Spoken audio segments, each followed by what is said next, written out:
Atalanta, and this is Everyday Witchcraft.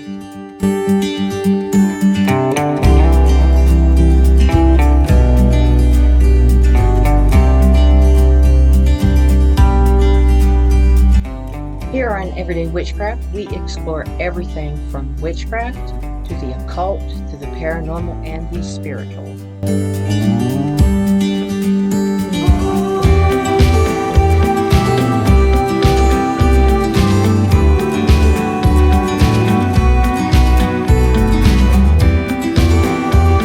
Every week we have special guests that have expertise in the subject matter at hand.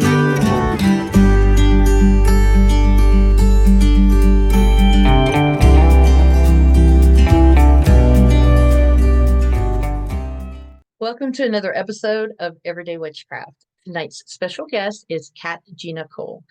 Kat is not only an author, but she is a master at Hedge, Witchery, and psychic abilities. She is seasoned in all things magical, like Astral Travel, dream work. No further ado, let's welcome Kat. Welcome to another episode of Everyday Witchcraft. Tonight's special guest is Gina Cole. How are you today? Pretty good. And yourself? I'm great. Thank you so much for coming on here. You are such an interesting person. Matter of fact, I couldn't even figure out, okay, which topic. So I just vote we just talk about everything and just kind of let it flow. Can you first please just introduce yourself, like your background, things like that? Sure. I am Gina Cole, and I'm 65, and I was raised in a closed family magical system that was only ever called the craft by my mother and my grandmother, sworn to secrecy until I was 50 and mom was passing away, and she let me remove the vow of secrecy. That was in 2010. And I found a local witch shop that was offering magic classes shortly after that. And that was Rowan Tree Pagan Ministries, and it's not the big organization, it was a small one that local here. And that's where I found my voice, my magical voice, my confidence, and things of that nature. And well, I just haven't shut up since. Well, I'm so glad that you haven't. Yeah, you're really diverse in a lot of different areas. Is that something you were taught like from the time you were a child, or is that something you explored more as you got older? Both, you know, it was always about service and kindness to others, um, never doing any harm. Uh, it's kind of interesting and surreal to be figuring out at the age of 50 that everything you've been taught, other people have been doing for a while too. And you check that validation. It was kind of that, okay, you know. And so, yeah, some of that stuff was there. And my mom was what was called a Christian mystic back then.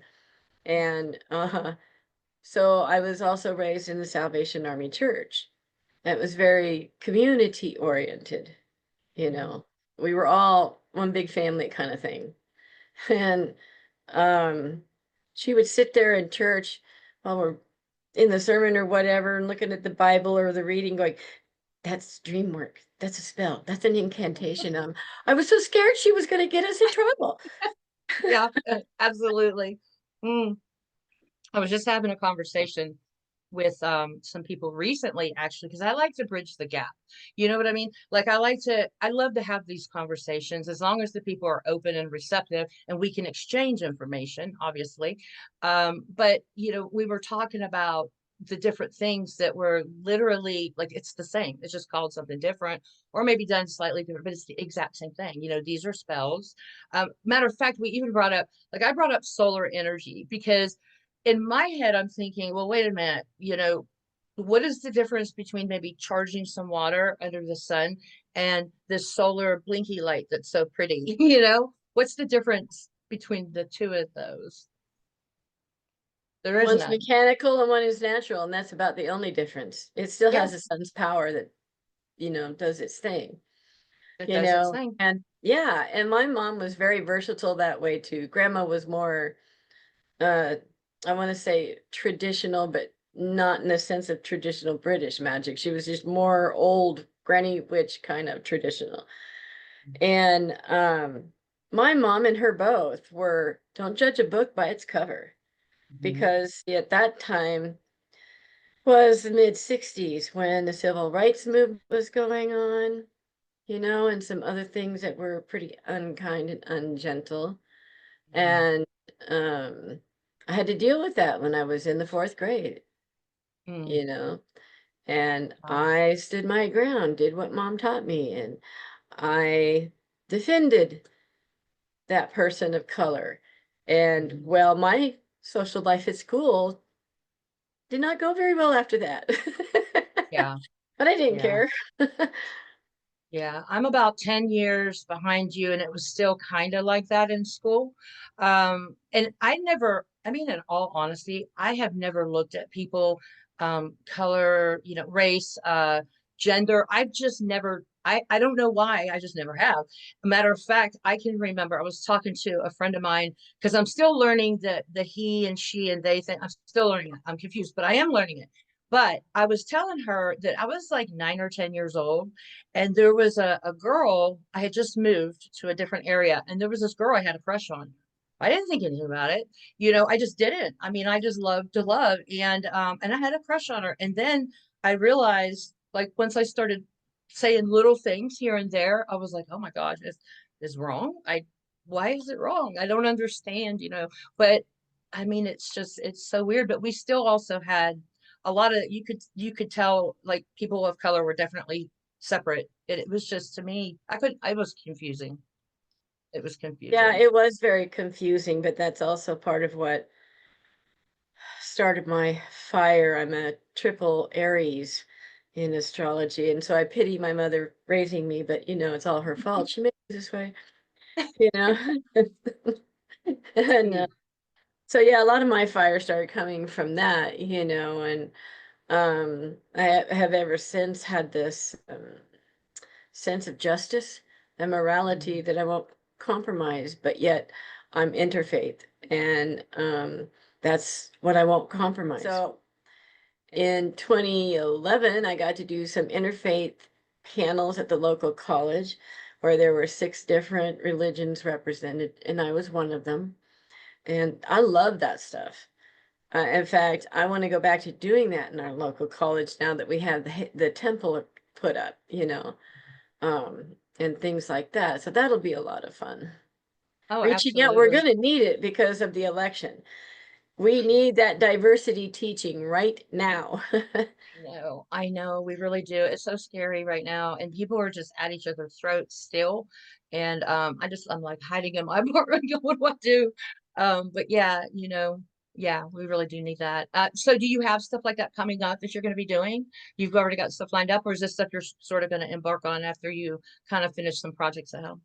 Right, yeah, we're going to be starting in earnest in January with the regular scheduling classes and events. The moons are going to be private to our coven only, and some of the other sabbats and esbats will probably be done by our wonderful priest, Harold Carter. Ah, nice. That's very Yeah, nice. let's talk So, about the I psychic wanted to. abilities. Um, that is your forte for sure. What is your definition, first of all, of psychic? Everybody's definition is kind of different when it comes to that. Oh, mental and energetic capacities that you use with your thoughts and your will, and it's very close to the same definition of magic. And I think a lot of people have psychic skills that Mhm. they're not aware of, and some people will say, "Hey, that's something we do every day. How is that a psychic skill?" It's like it is if you just pull it out and use it as a tool, you know. Mhm. And psychism is the study of all things psychic. And people are surprised to learn that being an empath, for example, is a psychic skill. They thought they were just a sensitive person, for example. Um, Finishing people's sentences, they thought was just an annoying habit. That telepathy, and the neurodiverse folks have it even better in a sense if they have someone who can label stuff for them, um, the ability to walk in two worlds or even more than two worlds at one time. Certainly my ADHD allows me that, you know. Um, and my thing was growing up, I was the only little girl dealing with that with my mom and my grandmother, so I didn't have any peers of my own, just those two. And I know what it's like. I know um, I was very gifted to have that. And I recognize because of that, the vacancy of it in other people's lives. So that was kind of the reason I wrote my book, which is yeah, I was just gonna ask you about that. There it is. Mm-hmm. yep, Psychic Skills for Magic and Witchcraft by Gina Cole and published by Llewellyn. Thank you. And And we'll put the information. and it really goes through a lot of the first three chapters are kind of the guideline to sort your emotions and focus and stuff like that so that you can clear the way to really start looking at the psychic skills, and get your intuition under wraps, so to speak, into a focus and get that foundation built. Shadow work, in short, you know. Mhm. And then it proceeds with a lot of other information about different psychic skills and things like that. It can be used as a study guide or it can be read all the way through, whatever anybody wants, you know. So that's Right. helpful as well. Yeah, and I was doing some snooping on you and I saw an interview of you, and I don't remember the gentleman's name, but you mentioned something that I've always wondered about. Like mental health. Sometimes are these gifts that they have that are being misinterpreted as, like a mental condition? And you were kind of talking about that a little bit. And I found that really interesting because I've always kind of thought, is that sounds like it would be to me. So can you kind of talk about that a little bit? Oh, absolutely. I'm a retired master's in social work and did mostly dual diagnosis work, which is addiction and mental health. And most of that was in at the street level in the detoxes and the methadone clinics and things of that nature up in Portland. And in the time, my favorite work was with the Native Nations, but out of my caseload, which was often 100 people, um, I would see at least 40% of that number had psychic, social, spiritual issues, not mental health. But because no one else would recognize that is what it was, they were told they were marginalized. They were told they were broken or they were silly and they had to get over it, and these things are bad and all these other very valid things. So what happens? They start trying to get rid of it, but they can't. So they start self-medicating to Hmm. try and handle it, you know, or they go to mental health and they get medicine and this and that, but then you're on the merry-go-round of medicine and most of the time it doesn't work if this is the case, you know.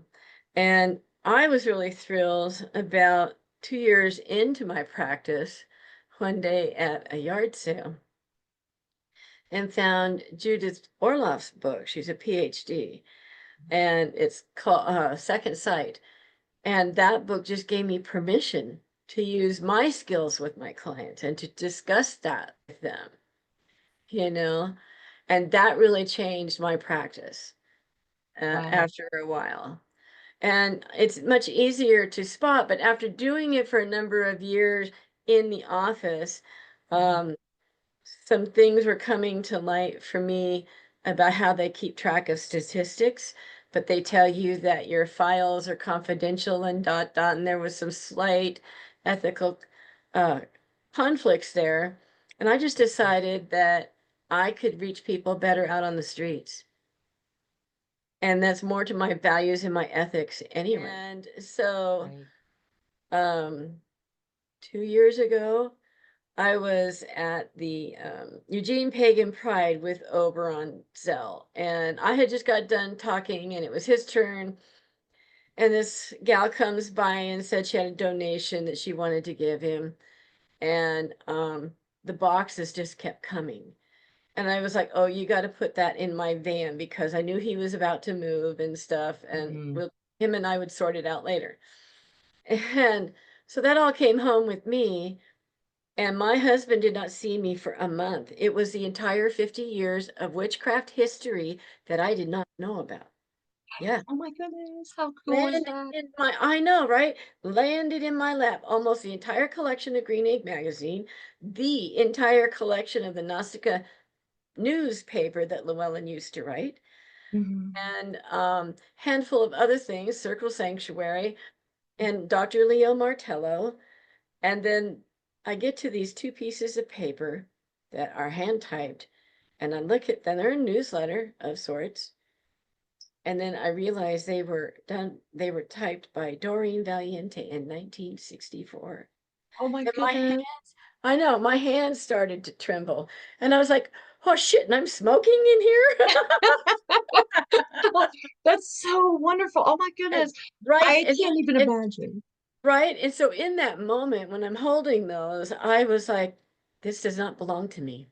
I cannot keep this. So Yeah. I donated the whole collection to the Buckland Museum. I was Every gonna ask you, yeah, what happened to all that? That's wonderful. Yeah, definitely. It needs to be out there and shared. I can't even imagine. I can't imagine. I just can't. And sitting in the room and the energy that's going on in there and just spiraling around you. I mean, yeah, that's beautiful. And everything you needed to know right there. There were some things, like as a child, like Astral Travel, that if you talked about it, oh well, there's issues there. And I'm thinking, no, this was real. I mean, this was real. I did it a lot whenever I was a kid. right, me too. And Um, my mom was like, it's just imagination. It's just a dream, and she's like winking and kicking at me, and I'm just like, you're like, I don't get it. That's so funny. Yeah, I am. Oh, let me ask you a question about that too. I'm not uh, real knowledgeable with astral travel. I mean, I've done it. I've done it many times. And most of the time, I don't mean to do it, but I have done it like purposely, like set intentions before I lay down, and it has worked. Have you ever heard of doing astral travel, but bringing somebody back with you? Have you ever heard of that, or is that something completely different? yes. Okay. Rosemary Guiley, um, who is sadly no longer with us, um, talks about that in this book. Oh. And I was fortunate enough to have a few chats with her. And she taught the main thing, they call it a walk-in sometimes. If someone comes back with you from anything that you're doing beyond, the norm, Mhm. um, that can be considered a walk-in. Um, Certainly, it's on this plane, it's very like when I was holding Dr. Leo Martello's papers, and all of a sudden he's like right here looking over my shoulder, going, what are you doing with my work? What are you doing? Dude, I'm just reading. It's okay. you know. And so in that sense, sometimes things can come back with you, but more often than not, I think the emotional trace is what comes back. Mhm. And that can become an egregore. It depends on how it's treated when it comes back with you, the emotional connection. Some of those experiences can be, whew, pretty darned intense. Mhm. I mean, the one that surprised me that I've seen some intense stuff, but the one that surprised me the most is when I knew I had split and I was on the astral. I was in the Hall of Records, and then I split two more times. And Mhm. then went on the way. And there was very soft splits within the first split, but Mhm. on the way back, they were just like, go. And they shoved me through all layers at once. Felt like I'd been run over by a truck when I got up. I bet. Oh my gosh. Yeah. And I Yeah. was This was. This was weird. I've never had that happen before. And I thought, did that really? I mean, literally, when he was right here, it was weird. And I knew that, when I first, I mean, I even like tested the variants. I thought, did this just really happen? But he was right here now, and he just went away. It was a Really, very because intense. most of them you have to ask them what they want. And like one that came through a good friend of mine while she was sleeping, That's um, what happened. hung around the house like a damn poltergeist for months before we finally figured it out. And she broke some of my mother's crystal. I was like, all right, that's it. What the heck? You know? What do you want? And so I had to take that situation in hand Mhm, with my friend and let her sleep over. And while she was sleeping, I effectively, for lack of a better way of putting it, grabbed this individual and said, here's your portal, here's your door, and do it very safely for my friend as well. mhm. Well, Yeah, some of these things you can't write about because they're a case by case basis. yeah. Yeah, it was I really called my weird. friend I in mean, California. because it was like late out here. I was like, oh my gosh, I gotta call somebody. And then as I was talking to her, I said, you know what? I wonder if that's a possibility that somebody came back with me. Because when I did go to bed that night, I did my Hape ritual, and I specifically did Hape for Astral Travel, and I did meditation for it. And I thought, okay, well, there you go. Astral travel is psychic anything. Sybil Leek kind of put it best in her book on telepathy, in that it's like a radio frequency. And Hmm. anybody who responds to you psychically or mentally is able to pick up that radio wave that you are putting out. A lot of people broadcast, but they don't know that they are. And the reverse is true. And they're shut down, whatever. But if you're putting out a particular radio frequency and it's all energy, rather you Hmm. mean to or not, someone else might be able to respond and pick that up. And that just makes sense. Absolutely makes sense. Yeah. Yes, because it's hard to put our minds around it, but like time and space and all those things and dimensions, it's energy just has like it's this. I know that like when I describe stuff, I'm talking about up here, down here, over here, but really that's just because that's the way our brains think. Right, That's that's not where you because see it in your brain. Yeah. Yeah. Yeah. And it's so I love it though. It's so interesting to think about all those things. I call it the icklies. I go down the rabbit hole with the icklies because like let's say if I'm looking at something that's like medicine or something, I'll do like medicinally, I'll do homeopathically, I'll do psychically. I go down the icklies scientifically, quantum physically. I go down all the icklies and study each little thing and listen to podcasts and stuff. And I'm like, okay. And then I sort of my brain starts going, but I love that stuff. It just gives you a different perspective on everything. So I'm sort of addicted to that right now. Yeah, And I and had to perception and perspective are the beginning of everything. And if you are really in a place that you need to change, it begins by changing your perspective and your perception.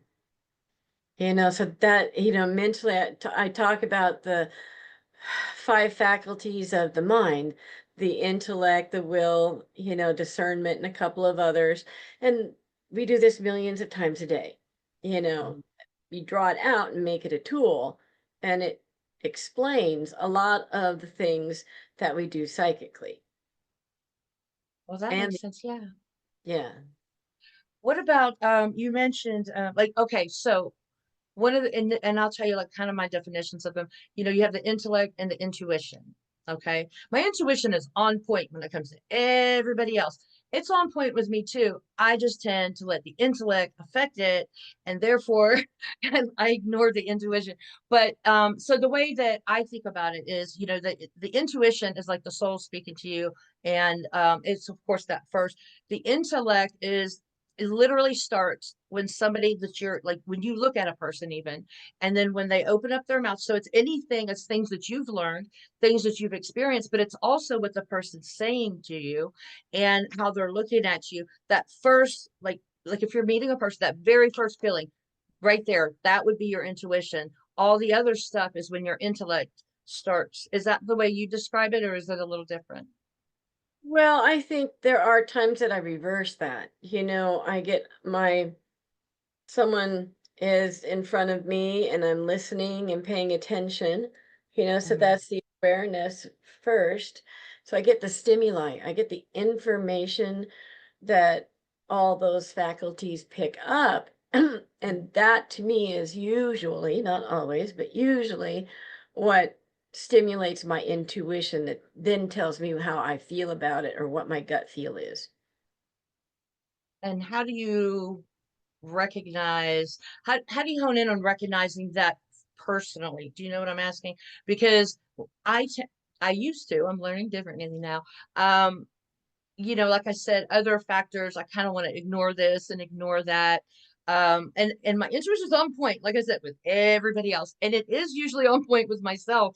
I just tend to let the other stuff overshadow it. So if you have someone that's saying that to you, what would you recommend for them to do? Is there like I don't know, an exercise or something like that? I'm getting better at it, but it's something that's a challenge.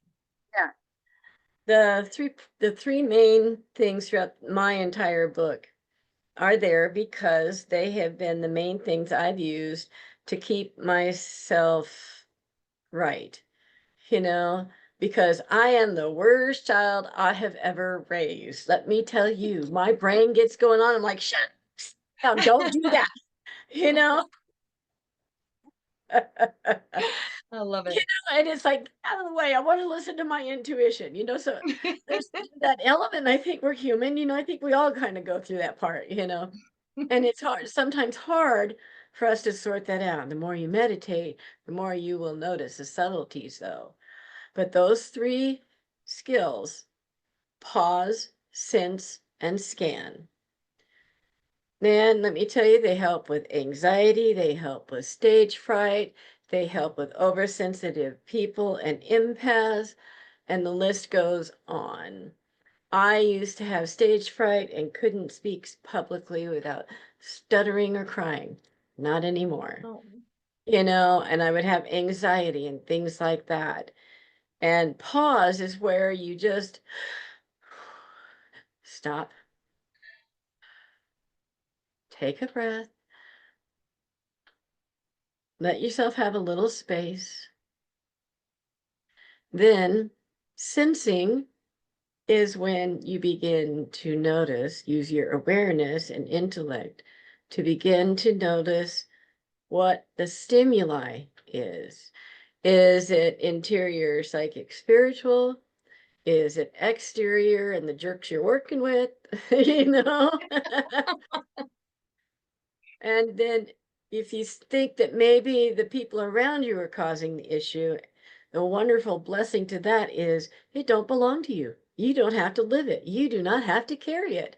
And that allows people to detach from that almost right away. Beautiful. And then the scan is kind of the same thing. Once you kind of figured out who, you could start to scan just a little bit more. Who else is out there? What else is out there? And then add, why is it triggering me? And that's your self scanning. And there are times and places to scan others, but scanning yourself is kind of important. I write about that quite a bit. COVID had something to do with that. And I'm driving by this Walmart and all of a sudden I'm panicked. I need to buy all this stuff, you know? And I mean, I felt Mhm. the physical anxiety. And then I Mhm. look up and there's a cop right behind me in traffic and I'm falling apart at the wheel. Oh no. Watching my speed and is that really me? And oh, truth. Pause, sense, Sense and scan. scan. I have been learning. I'm a very passionate person. And in some areas of my life, I have been very reactive instead of responsive. Not in all of them, but some. And so I have learned to be responsive instead of reactive. And that's a challenge too. But the pause, sense, and scan fits right into that perfectly. So I I have like. an emergency one too, and it's huge. Okay. It's humor. If you cannot grip yourself to pause and scan, sense and scan, Mm. Goosefraba. Oh, wait, what is it again? Goosefraba. Bruce It was from Fraba. the it was from the movie Anger Management with Jack Nicholson and Adam Sandler.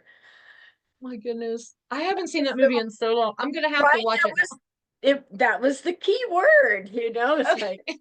and it's just Fraba. it could be any word that you choose. It's Uh, something that makes you kind of laugh and other people go, "What?" well, what are you laughing at? Yeah, yeah. Because that breaks and changes the energy and the Mm-hmm. focus, just like that.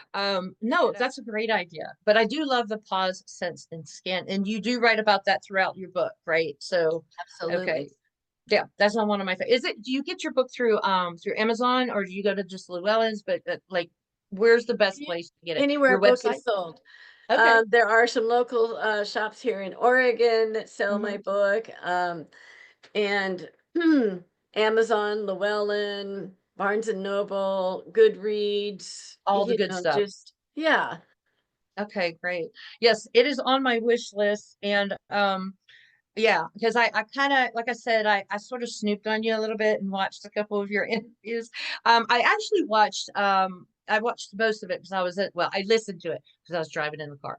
Where you did, I want to say it was a solstice ritual, and you kind of talked about some different things in there. It was beautiful. It was really beautiful. So, do you still Thank do you. YouTube stuff, or do you just kind of like do it every once No, in a while, or? every once in a while, certainly Harold is changing that a little bit. And I'm sort of getting used to it. Um, but yeah, solstice is an amazing thing. But solstice can be different, not just in hemispheres, but from pantheon to pantheon. That's true. Yeah. The little coven or circle, I get, it's more like a little circle that I'm involved with. We're eclectic, so there's all kinds of, and but it's fun that way because we learn from each other the different things, and technically I'm the high priestess, but really we all learn. I mean, we're it's just it goes this way. Yeah, And, um it's beautiful. I and love that's that. kind of what we're doing right now. The group of people I pulled together recently um, are new to being in a coven, but I've been working with them for 2 years, Oh. on and off, on a more casual basis, and put them through a lot of the things that are in my book and stuff like that. They took classes and whatnot from me. And I pulled them together as a coven. And we did that just on the 15th of this month. Yeah, Congratulations. That's thank you. fantastic. That's And fantastic. so, like, Harold's practice is leans to be more ceremonial than mine does. Mine is more solitary and more eclectic, and my idea of a witch is being well versed in any of it and as much of it as you can. All of it. Because when the gods have work to be done, they always come to the witches. Yeah. Just want to know all of it. You can never know too much. I mean, I'm that way. I just love to study and something that piques my interest. I am all about it. And even if it didn't pique my interest, it will once they start talking about it. Well, Because I'll right, want to and that's why it's called the craft, because we are crafting the craft, crafting. and you're fine tuning that. It's why we practice, it's why we gather, and all of that. So, yeah, I enjoy all that stuff. I don't, other people choose to have definite yes and no stuff Hmm. structure. They need that. I'm just not one of those people. I am initiated into Phaedra Bonowitz's line of Hermeticism and a couple of other things, but I just added it to the picture to as a whole, you I know. had somebody tell me to think of it as a toolbox. You have a toolbox, and these are the different tools in the toolbox. And there might be different brands of tools, but collectively, it's your toolbox. And I thought, well, that's kind of a neat little analogy. Yeah, I like that. Yeah, and I mean, And I do think that it's very important to have people that are focused on way of belief system is extremely important. You have to have the masters of certain, but then there's those of us that are like, no, I want to know this and this and so no, I might not be like somebody who has spent 40 years learning this one particular thing, but I can say I spent 20 years learning it, and then I can say I spent a year over here with this one just starting. But I do like to study different things, and in my belief system, so in our little coven, our little circle, one of the first things I do that is I have them write down their belief system, and I do that. I check myself every few years, and because I'm just interested to see how it changes, right? How it goes from here to here, But and that's I'm getting. amusing because I do that with my students too. That's the Do first you thing really? I ask them. That's the very first, when I get a new student, that's the very first thing I ask them. Yep. Write your belief system, be as detailed as possible, everything, write about everything, and the funny thing is that I am so past due to write my belief system. But here's the thing: every time my belief system has been evolving over the last, I want to say, about 3 or 4 years, and every time I sit down, I'm like, okay, I'm going to do this, it changes again. And I'm like, oh my gosh, I got to quit studying stuff. No, I can't quit studying stuff. But it's going through this huge evolution over the last few years. And so, yeah, every time I sit down to do it, there's something new that pops up. So maybe I just should just sit and just let it be a book. Well, not a book to publish, but a book. So Right, right. So here's how I look at all of that. Um, my mom and grandma well, my mom more than my grandmother, kind of felt this, all paths lead to the same place. But don't sweat the small stuff.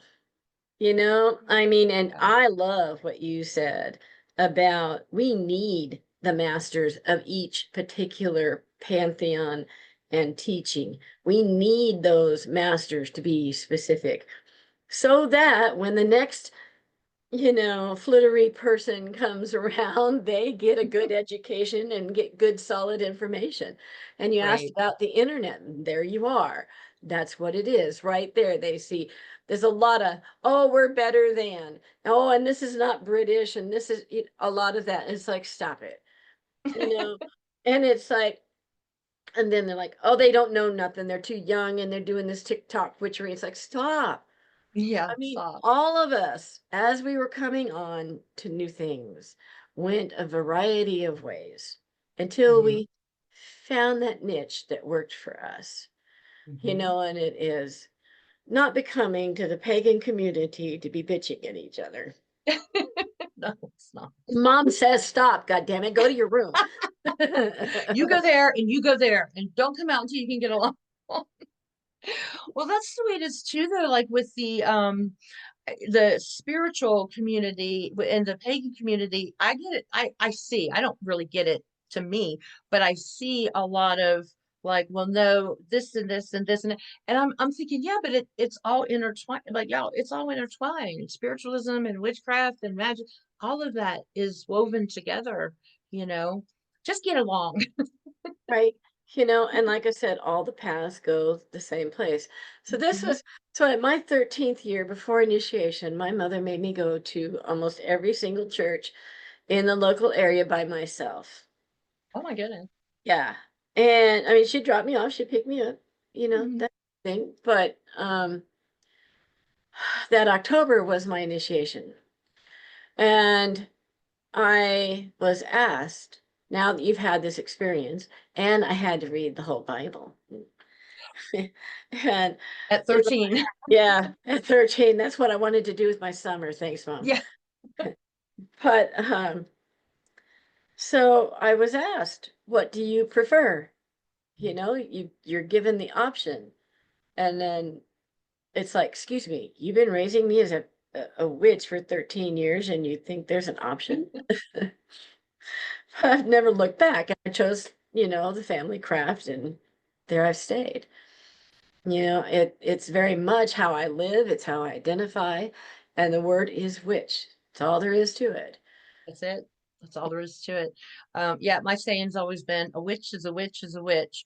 And it was funny because I had a friend come visit me recently and she said that. And I said, wait, that's my saying, but that's just the way it is. But it's frustrating but at the same time, it gives me an opportunity to educate people's like definition of what a witch is. You know, that when you first say that word, it's like it can mean anything at this point. And magic, you actually defined magic earlier a little bit. You mentioned that those are like some you know, definitions that I like to ask people that, like, what's your definition of a witch? What's your definition of magic? You know, because I find it interesting. But you know, she actually had asked me, she said, why do you identify, you know, say you're a witch if people think so badly of it? And I said, because it's not a bad thing to be, and I'm here to educate people and explain that to them. You know, I have no issues if somebody wants to ask me a question. You know, a witch is not a bad word. You know, it's just not. Some people have made it to be that way, but you know, we're here to kind of show them differently. You know, bridge the gap. That's what I like to say. Bridge the Be gap. the bridge. And you said one thing, that all paths lead to the same destination. That's absolutely the truth. So You know, my mom taught me in my interfaith type of stuff that she would teach me is that if you look at all the major religions and a mhm, few others, put them all together, you will start mhm, to see a common thread in all of them. There's a creation story. mhm, There is a morality vein and story that goes through it. There is redemption. There is an end goal, you know, and they all have these structures, these threads. And it reminds me of the Norse in their philosophy, where there's the weird, I always mispronounce it, the weird and the weft, I think.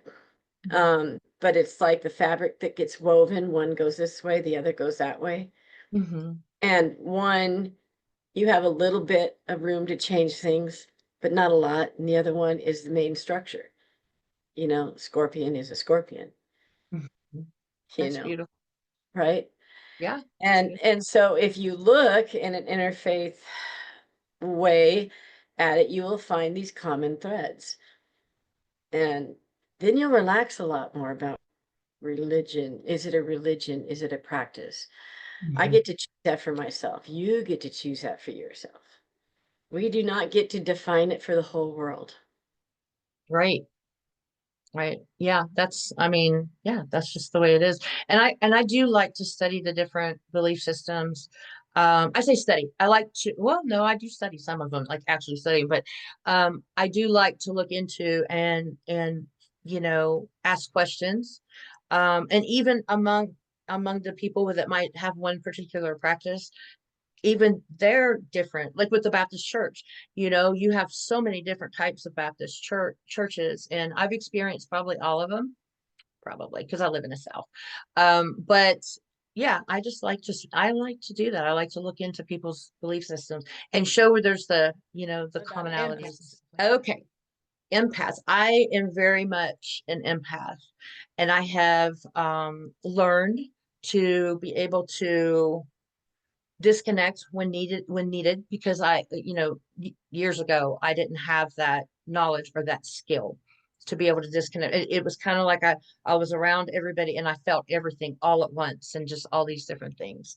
um Fortunately, I have learned a little, it's called the frame technique, and it helps you kind of like frame yourself, you know, and that way you can connect or disconnect as you want to. When I do my bone readings and stuff, I can connect, and then if I need to separate myself, I can.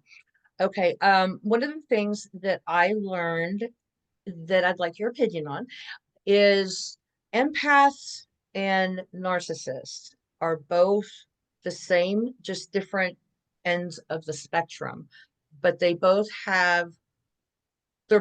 getting energy, I guess, in different ways. We just we think narcissism is bad because it hurts people, but empaths are just as bad because they're using other people's energy to make them feel good. What is your opinion on that? Hmm. That's something that I kind of read, and I'm like, I'm not sure how I believe about this yet, but what would be your I'm opinion? the jury is out. What I will say is what I've written and what I believe Okay. is that the universe hates a void and will fill it. And so empaths are very much about being inward for the most part, the sensitive person. And maybe that gets perceived as a void in the universe, which fills it um, with way more than what it needs to be filled with, such as a narcissist. And if you're talking about equal and opposite reactions, that Mhm. flows a little bit with that. Um,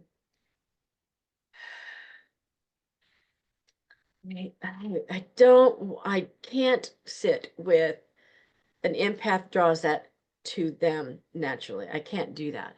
That goes against everything I am, because that is victim blaming, yada yada, and people cannot handle or cannot help if they are an empath. You just either are or you are not. Or you're not. You did not ask for that or develop that most often, so most empaths are already feeling like they are a victim to all of the stuff that they feel, and they're overwhelmed so much. That's why so many of the neurodiverse uh, will say they're on the spectrum, you know. Mhm. Really happening in a psychic spiritual manner is that the empath can feel and resonate with so many frequencies. Those Mhm. frequencies are drawn to them, right? Just like I said before. And that's Mhm. kind of what the narcissist is to the empath, because the empath is a softer force and energy. The narcissist is much harder and forceful.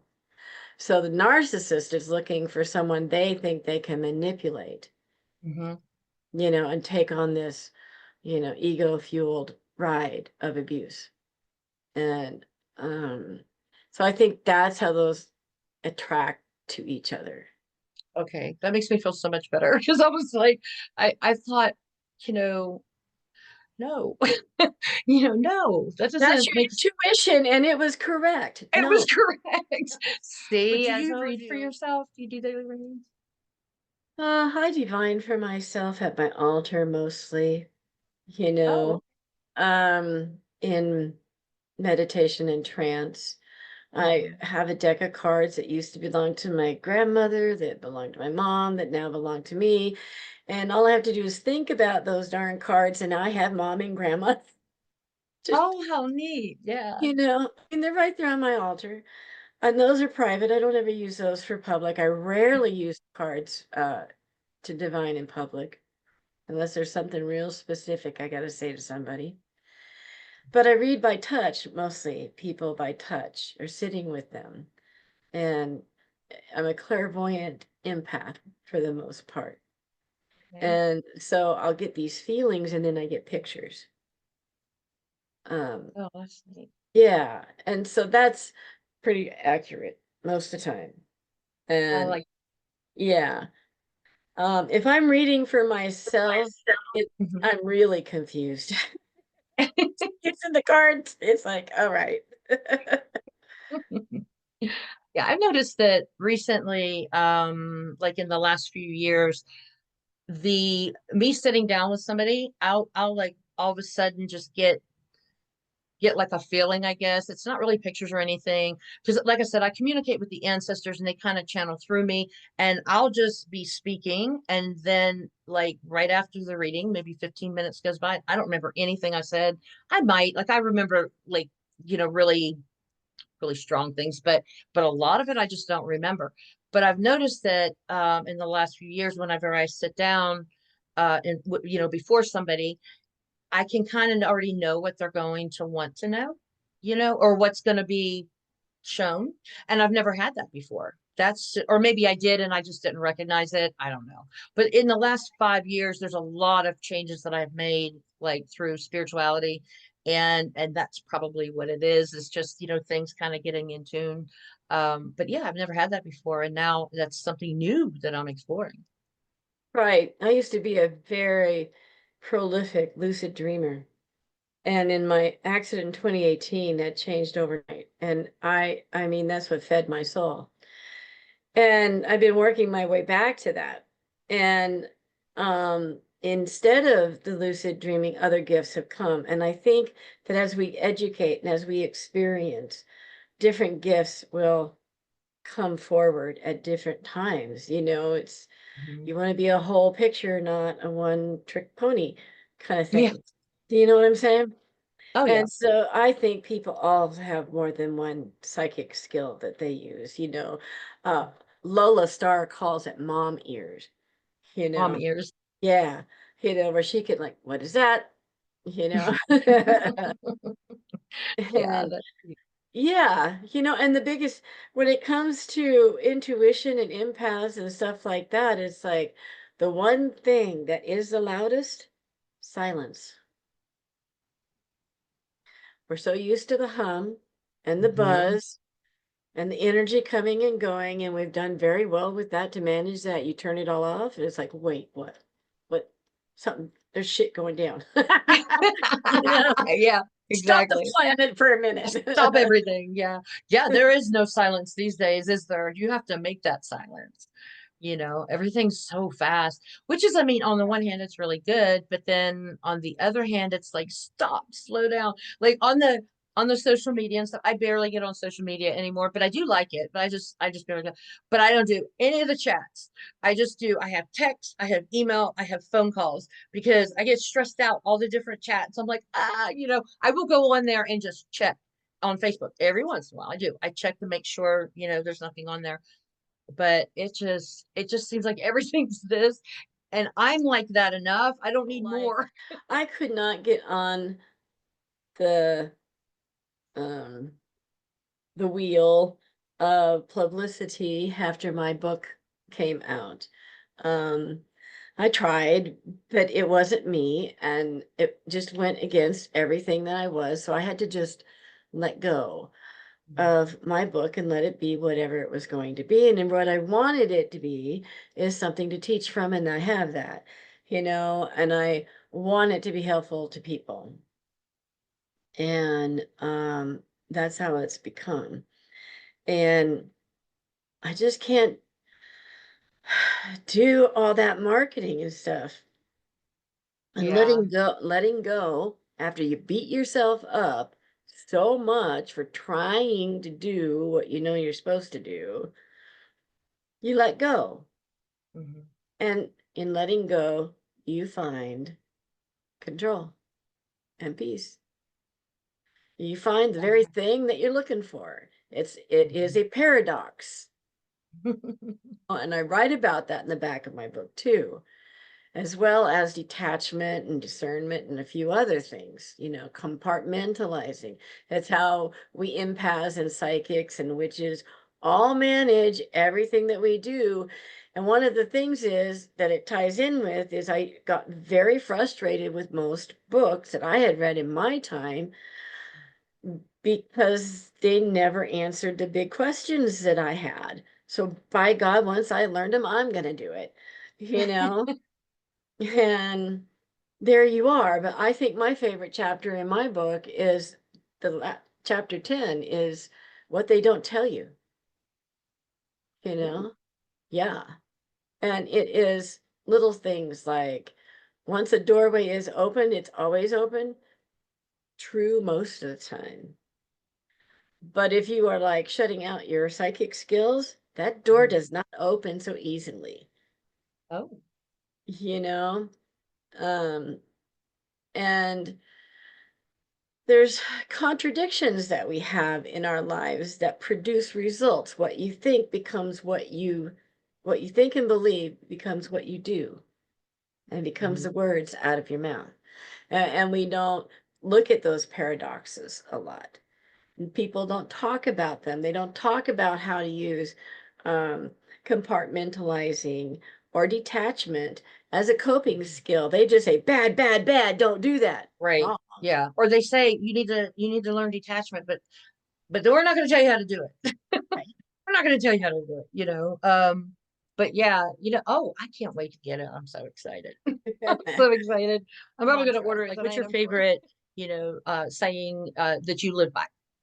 All things are temporary. That That's so has saved my mental health. That has hmm kept me from hurting other people and getting sad.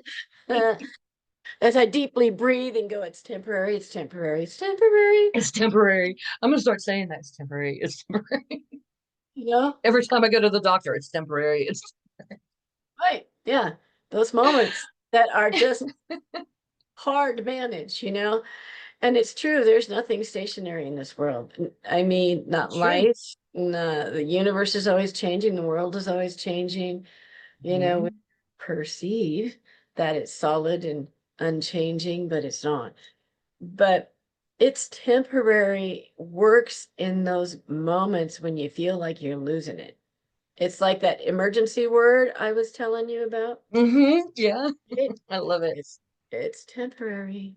Well, I have loved having you on here, and I have so many other topics and questions and stuff. So it would be my honor to have you back on too. I love that. Oh, I would love it, love it. So is there anything? Okay, first of all, you said you could get your book, and you can get it at Amazon. You can get it at all the places, Goodreads, Llewellyn's, any of the bookstores. And I don't want to mispronounce it, so it's Psychic Skills for Magic and Witchcraft. Is that correct? Yeah. We'll put the little picture up and everything. But I thank you so, so much for being on here, and I can't wait to have you again. Yeah. Thank you, Linus. Thank you. And do you have a website? CatGinaCole.com. Perfect. I'll put it on there too. Thank you so much. Blessed be.